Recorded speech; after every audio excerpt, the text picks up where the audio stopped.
প্রেমে পড়ে গেছি, বিয়ে হবে কালকে। আদর পেয়ে আমি কি অবস্থা। কেন আমাকে দেখছে কেন?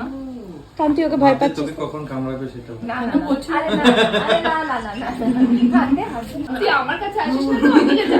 চিমটি কেটে পারবে, রক্ত বড় বড় নো। আমার সোনা বাচ্চা আদর খেতে ব্যস্ত, সবাই মিলে আদর করতে, সবাই মিলে। গুলি তো লেগে যাবে তোমার আদর। এত আদর গন্ধ পাবে না? নিজের জায়গায় গিয়ে বল। তোকে বের করবি, আমার খিমচাচ্ছে কনস্ট্যান্ট। কি এত কি ভয় তোর? ও ধাক্কা দিয়ে দিয়েছে দেবদাকে গিয়ে ফেলতে দিয়েছে। তো রে দেবদার তো মানে 2-3 দিন ব্যথা থাকবে, মানে এমন আমারও আছে, আমারও আছে। আমি তো সরু মানুষ, বেশি খেয়েছে, রক্ত বেরিয়ে যেতে পারে এমন অবস্থা। কেমন হয়েছে খেতে? খুব ভালো। আমি লাড্ডুর পায়েস কোনোদিন খাইনি, আজকে ফার্স্ট টাইম খেলাম। আমি তালের কিছু একটা ভেবেছিলাম, হয় না এরকম দেখতে হয়। আমি তালেরই কিছু একটা ভাবলাম প্রথমে। ওটাই অসাধারণ খেতে, আমার সব থেকে ভালো লেগেছে এখানে লাড্ডুর পায়েস।